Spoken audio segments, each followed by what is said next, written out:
तो गाइस कैसे हैं आप सब लोग। क्रॉनिकल्स ऑफ अ सेंट के एपिसोड 21 के साथ हाजिर हो। तो लास्ट एपिसोड के एंड पे हमने देखा था कि हमारा वैंगलिन जो होता है अपने लिए गोल्डन स्वर्ड चूज करता है और उसके बाद वहां पर से सीधा वो मेडिसन हॉल की तरफ जाने लगा है क्योंकि वो अपने दोस्त वैंग हाउस से मिलना चाहता है। तो वो कहता है काफी अरसा हो गया वैंग हाउस से नहीं मिले, 4 साल गुजर चुके हैं, चलो अब चलकर उससे मिलते हैं। तो जैसे ही वहां पर वो पहुंचता है तो वैंग हाउस पहले से वहां पर बाहर खड़ा होता है। जैसे ही उसे वहां पर देखता है वो जल्दी से भागता है, उसकी तरफ आगे बढ़ता है। तो हमारा वैंगलिन जैसे उसे ग्रीट करने लगता है, वैंग हाउस से चुप रहने का इशारा करता है, फिर साथ उसका हाथ पकड़ता है और उसे कहता है कि मेरे साथ आ जाओ, और उसे अपने साथ लेकर झाड़ियों के अंदर चला जाता है। झाड़ियों के अंदर छुपकर उसे कहता है कि यहाँ पर रुको, यहाँ पर मुझसे बात करो, वहां पर बात करना सेफ नहीं था। तो हमारा वैंगलिन उसे कहता है कि तुम्हें क्या हो गया, तुम यहाँ पर किस तरह से बिहेव कर रहे हो, हमें यहाँ पर छुपकर बात करने की क्या जरूरत है, तुम ठीक हो। तो हमारा वैंगलिन जो होता है वैंग हाउस से पूछ रहा होता है क्या तुम ठीक हो, क्योंकि उसकी हालत काफी ज्यादा खराब होती है, वो इतना सा चलकर ही बहुत ही बुरी तरह से थक चुका होता है। तो हमारा वैंगलिन जो होता है जब उसकी तरफ देखता है उसे कहता है कि तुम्हें देखकर लगता नहीं है कि तुम ठीक हो, तुम्हारे साथ हुआ क्या है। अब क्योंकि हमारा वैंगलिन जो है उसके स्पिरिचुअल ऑरा को महसूस कर सकता है, उसे पता चलता है कि इसका स्पिरिचुअल ऑरा जो है इसकी बॉडी के अंदर पूरी तरह से बिखरा हुआ है। तो वो कहता है कि यहाँ पर हुआ क्या, तुम्हारी बॉडी के अंदर चल क्या रहा है। तो वैंग हाउस से कहता है कि तुमने यहाँ पर इस बात को नोटिस कर लिया, मुझे लगा ही था कि तुम इस बात को नोटिस कर लोगे। मुझे बताओ कि गैदरिंग ट्रेनिंग में तुम्हारा लेवल कहां तक पहुंचा है। तो उसे बताता है कि मैं इस वक्त की कंसंट्रेशन के 3rd लेवल पर हूं। तो वैंग हाउस कहता है इसका मतलब यह है कि ये ट्रेनिंग तुम्हारे लिए काफी ज्यादा फायदेमंद थी। तो वैंगलिन उसे कहता है कि मेरी ट्रेनिंग के बारे में छोड़ो, अपने बारे में बताओ कि तुम्हारे साथ हुआ क्या, ये सब कुछ कैसे हुआ। तो उसे कहता है क्या तुम्हें याद है 4 साल पहले यहाँ पर एक ऑक्शन हुई थी, उस ऑक्शन के दौरान मैं अपने लिए एक पिल लेना चाहता था, मुझे एक जाऊ हुआ पिल की जरूरत थी जो मैं वहां पर से खरीदना चाहता था, लेकिन मुझे वो पिल नहीं मिल सकी थी। वहां पर से तो मैं पिल खरीदने में नाकाम रहा था, लेकिन मेरे मास्टर लू ने मेरे लिए एक जाऊ हुआ पिल का बंदोबस्त किया। मेरे मास्टर ने मुझे एक पिल दे दी, उन्होंने वहां पर मुझे वो पिल दे दी और मैं बहुत ज्यादा खुश था कि मेरे मास्टर यू ने मुझे यहाँ पर एक बहुत अच्छी पिल दी है। मैं उस पिल को लेकर बहुत ज्यादा खुश था और इस पिल को मैंने खा लिया, और साथ ही मास्टर मुझे वहां पर रोजाना कोई ना कोई ऐसा स्पेशल काढ़ा बनाकर देते थे जिसकी वजह से मैं यहाँ पर अपनी एनर्जी को बढ़ाता जा रहा था और मुझे लग रहा था कि मेरी एनर्जी बढ़ रही है। तो मास्टर लू ने मुझे बताया कि ये एनर्जी बढ़ाने के लिए पोषण है, क्योंकि मैंने यहाँ पर उनका हेल्पर बनकर उनकी बहुत ज्यादा मदद की, इसी वजह से वो मेरी बदले मदद करना चाहते थे।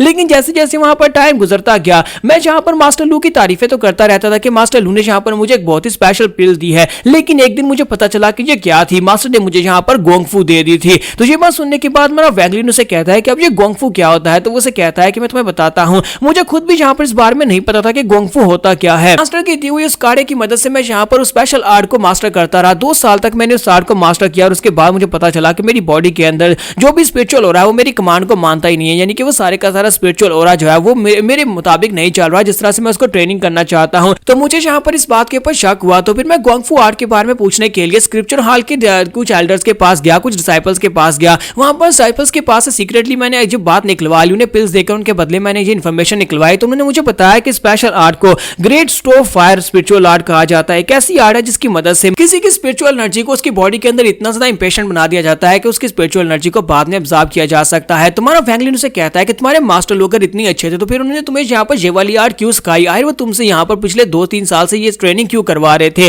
तुम्हारा वैंग हाउस से कहता है क्योंकि मास्टर यहाँ पर मेरी एनर्जी को अब्सॉर्ब करना चाहते हैं। तो वैंगलिन कहता है क्या तुम्हारी इस बात का क्या मतलब है, वो तुम्हारी एनर्जी को अब्सॉर्ब करना चाहते हैं। तो वैंग हाउस से कहता है कि मेरे मास्टर ने यहाँ पर मुझे गोंगफू जो दिया था उसके मुताबिक, उसके अंदर जो रिकॉर्डेड मेथड लिखा हो उसके मुताबिक जब किसी की एनर्जी को उसकी बॉडी से अब्सॉर्ब कर लिया जाएगा तो उसकी सारी की सारी एनर्जी वेस्ट हो जाएगी और वो बंदा मर जाएगा। और मुझे लगता है कि मास्टर यहाँ पर मुझे इसी तरह से यूज करना चाहते हैं। जब मुझे पता चल गया तो मास्टर को भी इस बारे में पता चल गया। मास्टर लू ने यहाँ पर मुझे धमकी दी, उन्होंने कहा कि वो मेरी पूरी की पूरी फैमिली को मार डालेंगे। अगर मैंने यहाँ पर किसी एल्डर को बताया, सेक्टर लीडर को इस बारे में इन्फॉर्म किया तो वो मेरी पूरी फैमिली को, मेरी मॉम डैड सभी को मार डालेंगे। और उन्होंने कहा कि अगर मैं यहाँ पर उनका साथ देता हूँ तो उनकी फैमिली को कभी इस बारे में पता नहीं चलेगा कि उनका बेटा यहाँ पर किसी और को एनर्जी देकर खुद मर चुका है। उन्हें यही पता होगा कि उनका बेटा एक सेंट बन चुका है और वो बदले में उनकी मदद भी करते रहेंगे। इसी वजह से अब यहाँ पर मैं बुरी तरह से फंस चुका हूँ। पिछले 1 साल से मास्टर को इस बारे में बताया, मुझे भी इस बारे में बताया, लेकिन मैं यहाँ पर उनके पास रहने के अलावा कुछ भी नहीं कर पा रहा क्योंकि वो मुझे धमका रहे हैं। मास्टर की वजह से अब मुझे यहाँ पर रोजाना बहुत सारी पिल्स खानी पड़ती है ताकि मैं अपनी बॉडी को मास्टर के लिए तैयार कर सकूं। ना मैंने यहाँ पर कैलकुलेशंस किए, मुझे लगता है कि मेरे पास सिर्फ और सिर्फ 1 और साल है। 1 साल के बाद मास्टर जो मेरी बॉडी के अंदर सारी एनर्जी ले लेंगे और उसके बाद मैं मर जाऊंगा।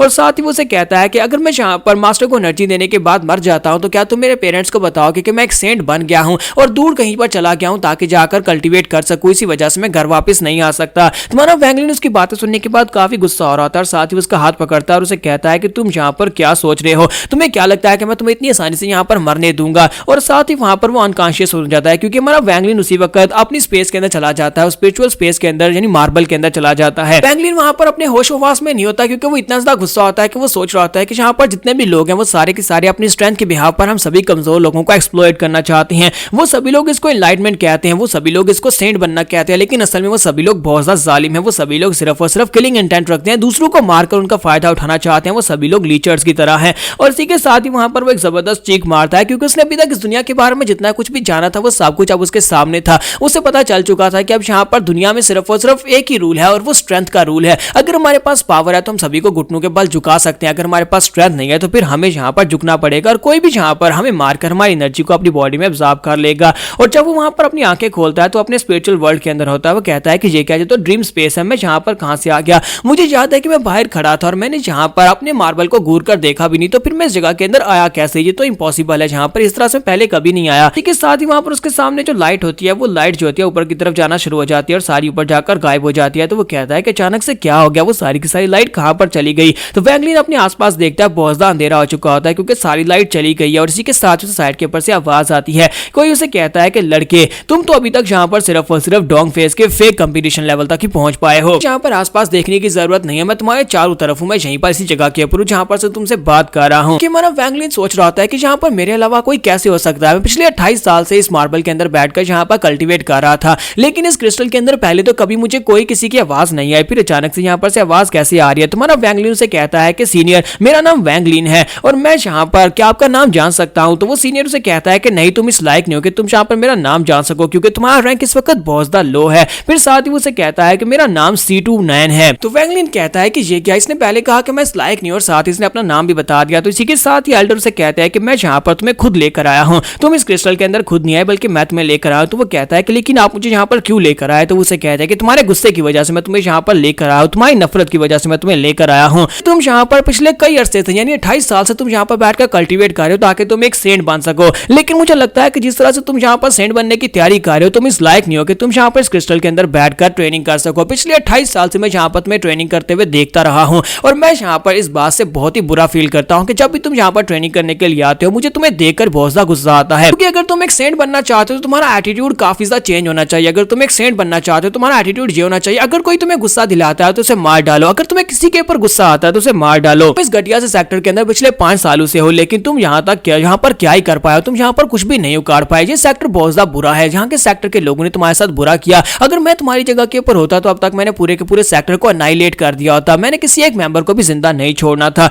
अगर तुम एक सेंट बनना चाहते हो तो इसके लिए ये बहुत ज्यादा जरूरी है। स्पेशली वहां पर उस लड़के वैंगजू को, उस कमीने लड़के वैंगजू को जिसे तुम अपना कजिन कह दो, उसको तो मैं अपने हाथों से मारता, सिर्फ उसको नहीं बल्कि उसके पेरेंट्स, उसकी पूरी फैमिली को डिस्ट्रॉय कर देता। जिस तरह से वो बार बार यहाँ पर तुम्हें गुस्सा दिलाता है, मैं उसको कब का मार चुका होता। साथ ही उसे कहता है कि तुम्हारा वो रूममेट लड़का ज़ैंगू, मुझे लगता है कि तुमसे तो वही ज्यादा बेहतर था जिसने उस दिन उस सीनियर को लड़के को मार दिया था, क्योंकि उसे ये बात समझ आ गई थी कि अगर वो जिंदा रहना चाहता है तो फिर दूसरे को मरना होगा, क्योंकि अगर वो उसे मारना चाहता है तो उससे पहले उसे मारना होगा। लेकिन तुम्हारा एटीट्यूड इसके जैसा बिल्कुल भी नहीं है, तुम बहुत ज्यादा कमजोर हो, तुम्हारा दिल बहुत ज्यादा कमजोर है, इस वजह से तुम कभी सेंट नहीं बन सकते। वैंगलिन वहां पर बीच में से कुछ कहने की कोशिश करता है, लेकिन वो सीनियर उसे चुप करवा देता है और कहता है कि बकवास बंद करो, तुम यहाँ पर बीच में मुझे इंटरप्ट मत करो, अभी मेरी बात यहाँ पर खत्म नहीं हुई। तो यहाँ पर हम लोग अपने एपिसोड 21 का एंड करेंगे और नेक्स्ट एपिसोड में देखेंगे कि मास्टर C29 जो है वो यहाँ पर इसे क्या समझाना चाहते हैं और एंड के ऊपर हमारे वैंगलिन को इससे क्या मिलने वाला है।